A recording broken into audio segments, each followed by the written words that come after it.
Jamaah, oh jamaah, Alhamdulillah. Alhamdulillahirrahmanirrahim. Kembali lagi di Islam Itu Indah, jamaah Islam Itu Indah yang dirahmati Allah, Masya Allah. Hari ini kita masih membahas tentang tema yang luar biasa buat yang baru bergabung ya. Temanya adalah orang yang wafat menunggu kiriman dari kita yang hidup, Masya Allah. Jadi yang hidup ini jangan lupa mendoakan orang-orang yang sudah meninggal, orang tua kita, saudara kita, orang-orang yang kita cintai, ini Masya Allah. Nah sekarang kita lanjut lagi nih. Banyak juga orang yang berpendapat kalau misalnya bisa sih ya setiap datang, mungkin saya juga salah satunya adalah orang yang datang berziarah itu selalu membacakan tahlil, surah yasin gitu ya kan. Masya Allah luar biasa. Dan kalau bisa sih katanya datangnya banyak-banyak, rame-rame sampai tuntas gitu. Nah kalau boleh tahu nih Ustadz Syam nih, sebenarnya apa sih yang paling bagus buat orang yang datang berziarah ini ke kubur? Bacanya surah apa nih? Atau mungkin baca surah Yasin ini memang bagus banget atau ada surah lain yang lebih bagus? Mohon izin penjelasannya. Atau surah Al-Muluk. Panjang. Paling bagus Atam Quran. Ya Allah ya Rabbi. Al-Baqarah sudah habis. Enggak kan kulolawa ada 3 kali. Oh iya benar. Sudah pasti. Tapi guruku Ustaz Maulana Usman Fadli serta guru-guru kami melakukan Allah Subhanahu wa taala. Bismillah walhamdulillah wassalatu wassalamu ala Rasulillah amma ba'd. Maka subhanallah, kembali lagi orang yang sudah meninggal dunia lah yang membutuhkan doa dari orang-orang yang masih hidup. Bukan orang yang masih hidup datang minta-minta kepada orang yang sudah mati. Kan masih banyak di antara kita mungkin datang ke kuburan, dia minta-minta ke kuburan tersebut. Maka subhanallah justru mereka lah yang membutuhkan doa dari anak-anak cucunya yang masih hidup tadi. Maka subhanallah, anak cucu mestilah mengerti apa yang dibaca ketika dia berziarah ke kuburan orang tuanya. Yang pertama, ketika masuk ke area pekuburan memberi salam lah. Assalamualaikum ya alal kubur minal muslimina wal muslimat wal mu'minina wal mu'minat wa inna insyaallah bikum lahikun. Atau di versi yang lain, assalamualaikum ya ahlad diyar minal mu'minina wal mu'minat wa inna insyaallah bikum lahikun. Selamatan atas kalian semua penghuni kubur dan kami insyaallah akan menyusul kalian juga di sana. Maka subhanallah, selain daripada berziarah mendoakan, menyadarkan diri juga bahwa kita akan masuk ke dalam sana. Lalu datanglah ke sana dengan sunnahnya, kalau datang ke area pekuburan bersihkan dulu ya, lalu duduk ataupun berdiri mendoakannya, membaca surah Yasin atau duduk membaca surah Yasin. Tapi ingat, ketika duduk jangan menduduki kuburan orang lain. Jangan menduduki daripada kuburan orang lain, jangan menginjak kuburan orang lain, itu termasuk daripada adab ziarah kubur. Lalu sesampainya di sana, bacalah surah Yasin. Kenapa surah Yasin ini? Ternyata surah Yasin ini memang ada riwayatnya dari Imam Anas ibni Malik dalam kitab Nur Ats-Tsaqalain. Dalam tafsir Nur Ats-Tsaqalain disebutkan, siapa yang mandakhalal maqabir, siapa yang masuk ke area pekuburan lalu dia membaca surah Yasin, maka Allah akan ampuni dosanya orang yang ada dalam kubur tersebut pada hari itu. Subhanallah, diringankan siksanya pada hari itu, diampuni dosanya dan diberikan kebaikan sebanyak orang yang ada dalam kuburan. Subhanallah. Jadi memang surah Yasin ini ada dalam riwayat disebutkan bahwa siapa yang membacanya maka akan meringankan, bahkan menghilangkan siksa daripada orang yang ada di dalam kubur tersebut. Jadi tidak salah memang ajaran daripada guru-guru kita. Surah Yasin yang pertama. Yang kedua, surah apa lagi? Surah Al-Mulk. Karena surah Al-Mulk ini adalah penerang kubur. Baik ketika kita masih hidup kita baca setiap malam sebelum tidur agar menjadi penerang kubur kita. Kalau orang tua kita, bahkan dalam riwayat disebutkan kalau sedang dimandikan mayit tersebut itu adalah sesuatu yang paling menyiksa bagi dia. Jadi ketika dimandikan itu perih rasanya seperti luka, ketika dimandikan itu panas rasanya, subhanallah, untuk dosa-dosanya. Maka sang anak ketika orang tua sedang dimandikan mayatnya, maka sang anak bacalah surah Al-Mulk sembari dimandikan orang tuanya. Subhanallah. Kalau dia tidak ikut dalam memandikannya. Kemudian surah apa lagi yang dibaca? Surah Al-Ikhlas 3 kali, bagaikan khatam Al-Quran, tambah surah Al-Falaq, surah An-Nas, Al-Fatihah, Al-Baqarah 5 ayat, Al-Baqarah tengahnya, Al-Baqarah akhirnya, seperti dalam bacaan tahlil. Dan paling bagus kalau khataman Al-Quran. Subhanallah. Kalau khatam Al-Quran kan doa itu dikabulkan oleh Allah Subhanahu wa taala, diterima. Maka doakan untuk orang tua pada saat tersebut. Jadi ada sedikit guyon saya bilang kepada Jihan, kalau kamu mau nidurin anak gitu ya, jangan putarkan murattal di YouTube saja atau di handphonemu. Lalu kau buka aplikasi jual beli di handphone, jual beli online. saya khawatir kau meninggal dunia nanti anakmu juga bawa HP dekat kuburanmu. Lalu dia main Mobile Legend di sampingnya. Subhanallah. Jadi kalau kita cuma memutarkan murattal untuk anak kita sampai dia tertidur, khawatirnya kalau kita meninggal dunia, anak kita juga coba muterin HP di dekat kuburan kita. Jadi bacakan Al-Quran, anak-anak kita supaya kita meninggal nanti juga mereka bacakan Al-Quran untuk kita. Wallahu ta'ala a'lam. Terima kasih banyak Ustaz Syam. Jadi segala sesuatu yang berhubungan dengan Al-Quran ini bagus ya. Bagus. Intinya adalah mendapatkan pahala dari setiap ayat yang kita bacakan. Dan ini, ada Masya Allah. riwayatnya. Ada riwayatnya Benar. untuk itu. Masya Allah. Terima kasih banyak Ustaz Syam ilmunya. Nah sekarang kita lanjut lagi nih buat jamaah Islam itu yang ada di rumah nih, Masya Allah ya. Jamaah. Yeay. Kalau misalnya sekarang kita ini kan kadang-kadang suka ya minimal seminggu sekali pada saat kita sholat Jumat nih bagi laki-laki. Ini kita sedekah nih yang namanya Jumat nih, kotak amal lewat. Kita niatkan kepada orang tua kita yang meninggal nih Ustadz Maulana. Jadi boleh nggak sih seandainya kita bersedekah gitu ya, meniatkan yang kita sedekah ini pahalanya untuk orang yang meninggal. Apakah kita dapat juga apa memang orang meninggal aja yang dapat penjelasannya? Fadhol Ustaz. Izin Nabi Ustaz Syam. Bismillahirrahmanirrahim. Allahumma salli ala Sayyidina Muhammad wa ala ali Sayyidina Muhammad. 3 bulan, 3 hari lagi kita akan masuk bulan suci Ramadan. Satu hal buat kita, Masya Allah, Tabarakallah, sesuatu yang menyenangkan bagi orang yang sudah meninggal dunia kalau ada kiriman.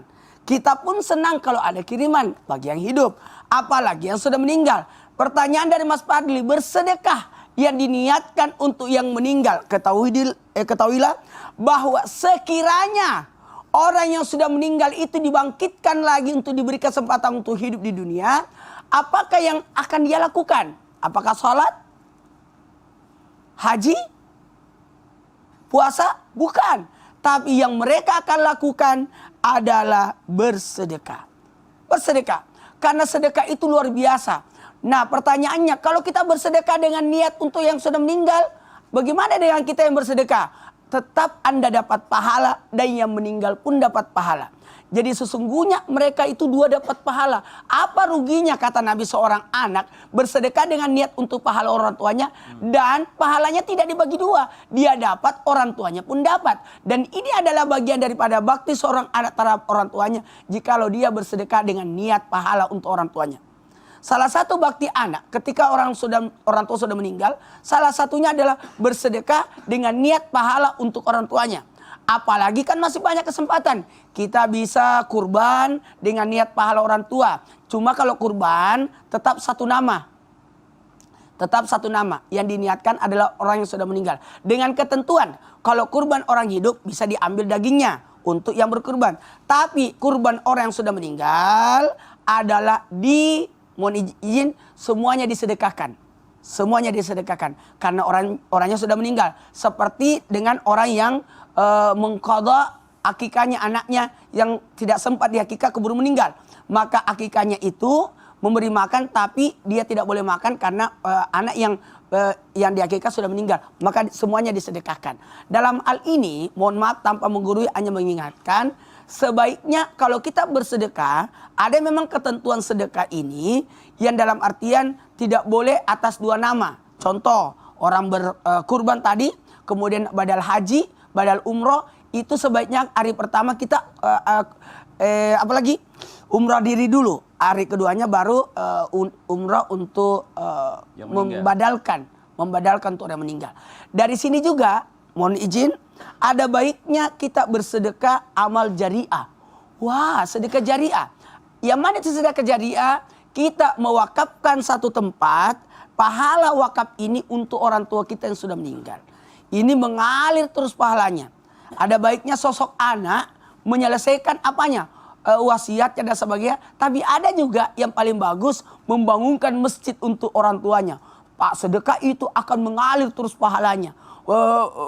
Beli Quran, lalu ditulis namanya orang tua. Setiap orang membacanya mendapatkan pahala. Jadi ada ketentuan, ada sedekah yang langsung dibagikan, ada yang harus satu nama, tapi ada yang jariah. Masya Allah. Jadi intinya adalah pada saat kita bersedekah atas nama orang yang sudah meninggal, ya, sedekahnya ini nggak dibagi dua pahalanya ya jemaah ya. Tetap dia dapat full, kita juga dapat full. Jadi nggak ada ruginya, Masya Allah. Jadi setiap kita sedekah, kasih orang tua kita yang sudah meninggal. Namanya jangan sampai lupa ya. Nah sekarang kita lanjut lagi nih buat jamaah Islam itu yang ada di rumah. Waktu kita menjawab pertanyaan pertanyaan masuk yang ada di sosial media Islam itu Indah. Kalau gitu kita masuk ke segmen Tanya Dong Ustadz. Kami semua tanya dong Ustadz. Oke, langsung aja kita masuk ke pertanyaan yang pertama dari Instagram @romi_rohim.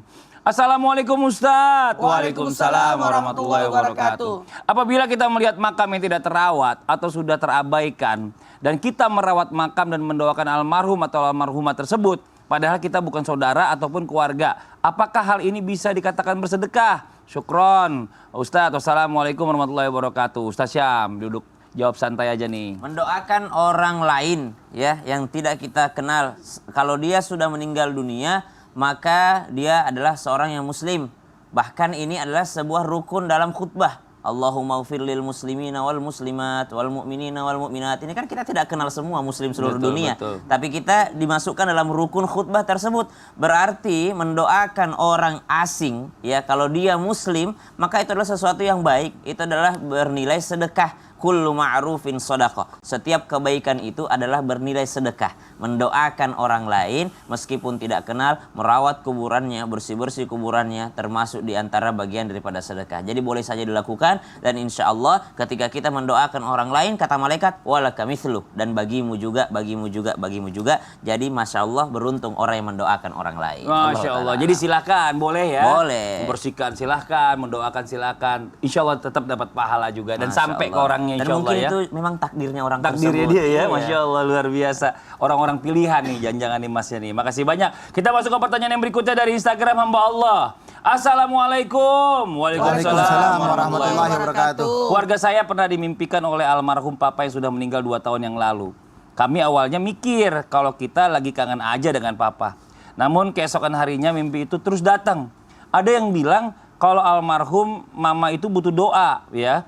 Tapi gimana kalau kita mimpi dari orang yang sudah meninggal itu memang beneran minta tolong kita, atau malah dari jin yang mengganggu nih? Penjelasannya bagaimana nih, mohon izin dari guru kita Habib Usman. Fadhol Habib. Bismillahirrahmanirrahim. Mas Fadli, Ya. Ustaz Maulana, Siap, Habib. Ustaz Syam. Bismillahirrahmanirrahim. Allahumma shalli ala sayyidina Muhammad wa ala ali sayyidina Muhammad. Ingat, di dalam Al-Qur'an Allah Subhanahu wa taala berfirman, Quran surat Az-Zumar ayat 42, bahwasanya Allah Subhanahu wa taala memegang ruh setiap mereka yang beriman dan bertakwa kepada Allah Subhanahu wa taala, dan juga siapapun mereka dipegang sama Allah. Ya. Karena mereka adalah makhluknya Allah Subhanahu wa taala. Dipegang rohnya dan dipertemukan rohnya dalam keadaan hidup ataupun dalam keadaan mati. Mana ya apa? Kalau ke dalam keadaan mati sudah jelas dipegang ruhnya sama Allah Subhanahu wa taala. Dalam keadaan hidup gimana? Ketika seorang itu hidup, dia tertidur, maka ketika tidur ruhnya dipegang, dijagain oleh Allah Subhanahu wa taala, dan bisa dipertemukan dengan kehendak dan keridhaan Allah Subhanahu wa taala, dan ini merupakan kekuasaan dan kehendaknya Allah Subhanahu wa taala. Itu yang pertama. Yang kedua, siapa orang yang mengerti dan memahami bahwasanya mimpi adalah sebuah petunjuk dengan sebuah kebaikan dan kebaikan, berharap akan kebaikan tersebut. Contoh, ada seseorang yang dia mimpi orang tuanya ataupun keluarganya, doakan mereka, mengingatkan akan diri kita untuk mendoakannya, mengingatkan diri kita untuk selalu ingat kepadanya. Mungkin juga mengingatkan diri kita yang kita ahli maksiat, kita nggak tahu. Orang tuanya ingetin, kasarnya nih, lo besok bakalan mati. Udah ibadah kepada Allah, dekat diri kepada Allah Subhanahu wa taala. Mati itu pasti. Manusia yang hidup pasti akan dicabut nyawa oleh Allah Subhanahu wa taala.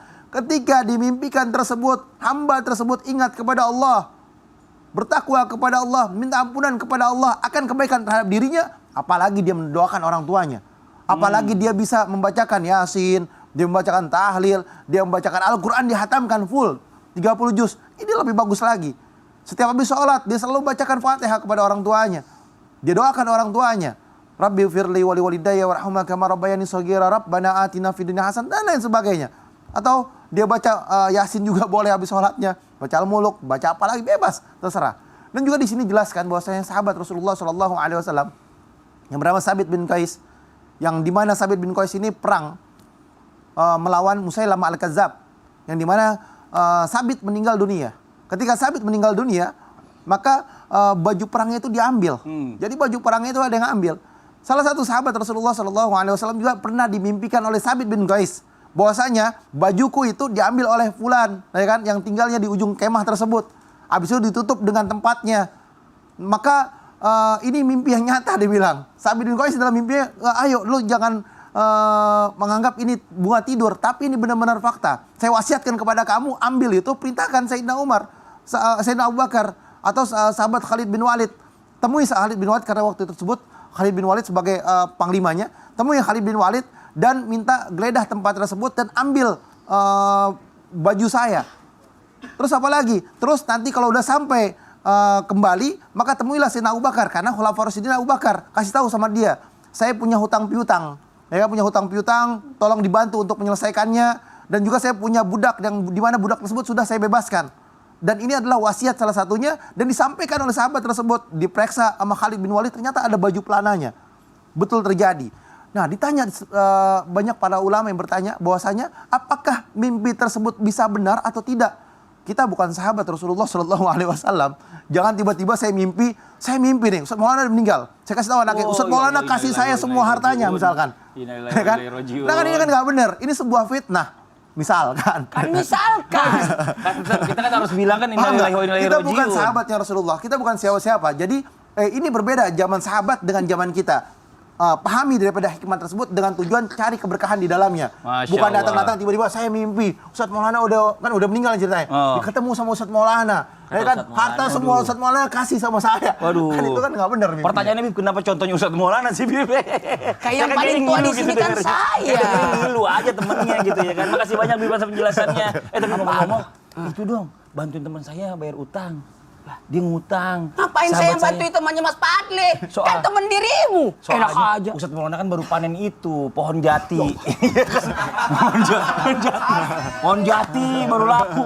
Kan Ustadz Maulana orangnya dermawan Ustadz Syam ya, ya kan? Berapa biji Iya. lakunya jatinya? Banyak, 2 lumayan hektar. lah, puluhan 2 juta hektar, itu. Masya Allah. Ya gimana Satu Ustadz Syam? jati aja bisa sampai Menurut Ustadz Syam 40 gimana? jutaan itu. Bantu kan? Ya Allah, dibocorin. Jamaah jangan kemana-mana, tetap di Summit Indah. Jamaah.